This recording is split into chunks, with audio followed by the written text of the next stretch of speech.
And welcome back to part 2 of the McCulloch 77 gas tank. Alright, last video, what did we do? Took it apart, and we see that it's severely crusty. So, believe it or not, people actually find cleaning this stuff boring, as do I sometimes, but it has to be done. So, pretty much, there's just a few simple tools on hand that I keep.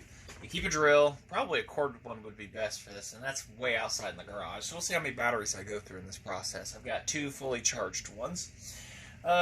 This rough and tough one right here is good for gaskets.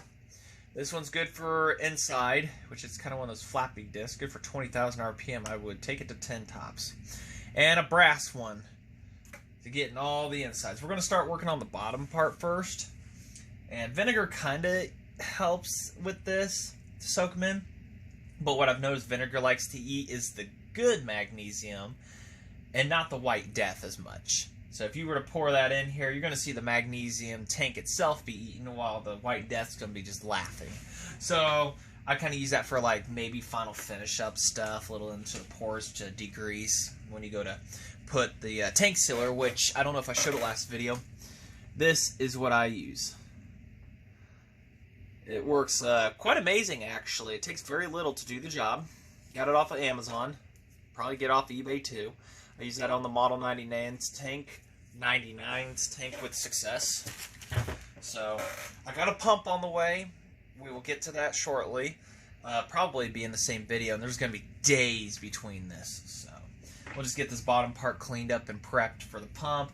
I'll make a gasket for the tank offline, because nobody likes to watch that either, apparently. And hopefully I got enough material. Care of pack. I'm going to show it now. That stuff, 1/32 inch thick. I hope I got enough. I don't want to have to go get more. No, we got ripped. Of course I did. Oh wait, I got enough for up and down. I got enough for one. So, you got enough for this one. I am going to have to go get more. But that's on a little later thing. I want to try to get this cleaned up first. Also, a mask to not breathe this stuff in is highly recommended. So, anyways, I'm going to put you guys on the time lapse on it. If I find anything interesting or whatnot, I'll bring you back.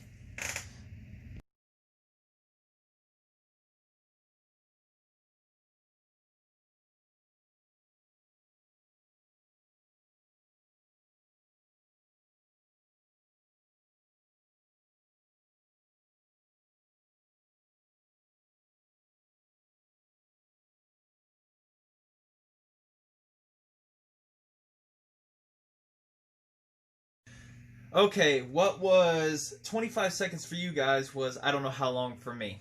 But I remember I have a tablet now. So I have the phone here, which I record with because the quality's a lot better than the tablet, which I was planning on the tablet to do videos with. And, yeah, when I say mess, I mean, it makes a mess. So, my pump idea, and it looks like it'll fit.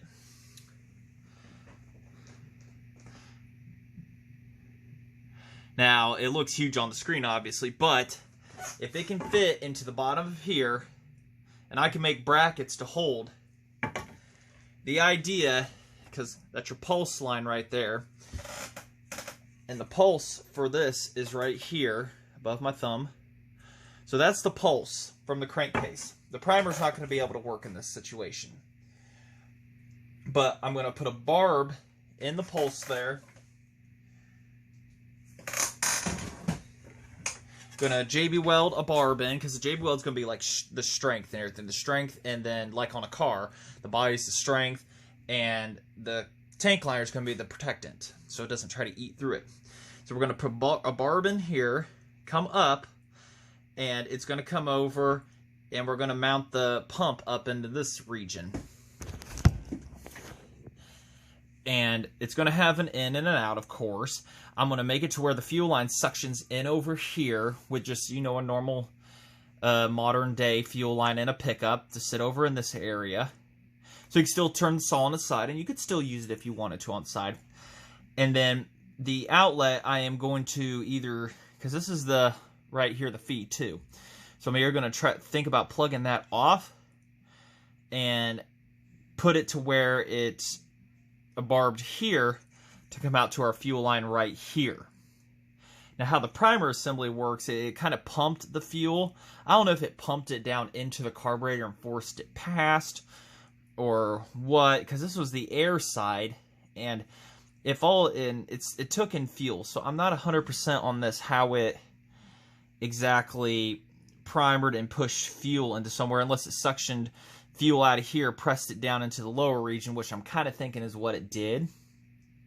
Because it would suck fuel out of here, push it, and squirt down into the bottom. And then so fuel did get onto this bottom part, and the primer acted as a valve to obviously not. So I'm thinking that's how that worked. I don't know how I'm going to really be able to integrate it yet, unless I go with the T fitting right here, and then hook it into the primer assembly. And if I get a working one, then possibly I can make the primer work again. There's always that. I'm kind of up in the air, but I got to get the pump first and assess what we're going to do. So, cleaning it, a couple other ones emerged, no biggie. We'll be able to fix that. We're going to kind of use JB Weld as somewhat of a Bondo. I hate to say that word because Bondo has a bad reputation. But we're going to use it to patch up, smooth over, do some stuff and everything. And then we're going to go ahead and, like I say, when the pump arrives, we'll put the barbs in JB Weld, and then we'll do the final coat on the inside of the tank with the Pour 15. So that's the plan. But I'm going to fix these ahead of time so that has plenty of time to cure, at least on those. And then when it's time to get the pump and everything, we'll make brackets and figure that out. So that is my ultimate plan. I don't know if it's going to work, but it's all I got. Because I can't gravity feed this, really. I mean, I kind of can, but it's not really feasible on this setup. So I'm still going to try to get it to work. And it'll all be hidden inside the tank, so nobody's going to know. And it's a modern day pump, so, and they're cheap. It was like $10.50 for it, so it should do the job. And it'll be replaceable. So, all right. Well, I'll clean this next one off camera here real quick. And we'll go ahead and get soaking. I still haven't got that cap out. I still haven't done it. So we'll go ahead and I'll get them cleaned up here. I'll make gasket, and then obviously when the pump arrives, we'll come back to this video. Sound good? All right. All right. Stay with me here. We'll get this. Or this could be just one entire video in its own, showing my idea. All right, got the top done. Man, it's dusty. Even this phone screen's got it all over it. So, one battery. Got it done on one battery. So, I'll finish up some cleanings and stuff like that. I'll go vinegar soak it and whatnot, get it patched up, gaskets made. I'll do that all off camera and stuff like that. But just kind of figured this video I'd show you my quick process of cleaning, but also my idea on the fuel pump for this. So, alright, just want to thank you for watching, and we're almost to 1,000 people. I mean, it's close by the end of the year. I don't think we're going to make it, but we're at 952 as of last time I looked, which was right before I made this video. So, alright, so let's say, thanks for watching. Okay, realizing how incredibly short that video was that I made, go ahead and I'll add this in real quick. Got the gasket made.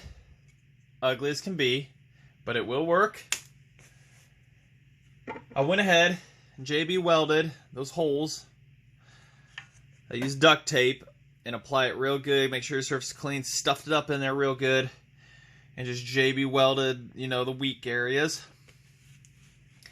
And this black stuff, that's what's left of the original tank liner.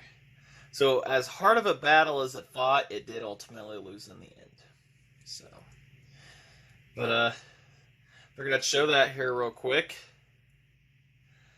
I'm still thinking of the primer, and I got to looking at this, and somebody did exactly what I had done. Drilled a hole into this right here. I think the reason why this tank was taken apart is because the primer wasn't working, because this filter is notorious for getting clogged up with oil and crud. So they just took a drill bit and drilled straight through it. I did it on, I think, Ugly 73 it was.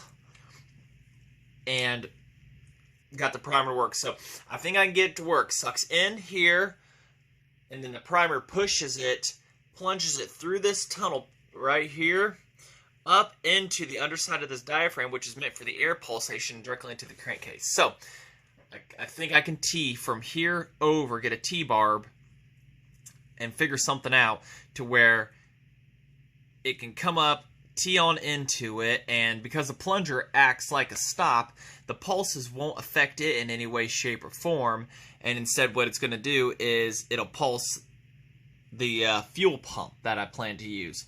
So I think we can probably get the primer to work, where it's going to take a little bit of planning here. So I figured I would show that little progress, add to this short video called the fuel pump plan or something like that. Well, you'll see it. It'll be there. So like I said, now we're just waiting on a fuel pump to show up, and that's got could be another week before I see that. So in the meantime, I do have another saw to put on the table. It was a buddy of mine's. So I might drag that out because I'm still missing one bearing in the mail for the side cover, for the flywheel side cover, to get that rebuilt and everything. We can try to heat and pound that out and get all that ready. So just figured I'd do that real quick. So, all right. Yep, like I said, I've got a crankshaft and a starter sourced, and any other parts and whatnot that can be, I'll ask the guy about, and we'll see what we can go there. So, all right, just want to say thanks for watching. Like, comment, subscribe. We got a lot more to go. Thank you.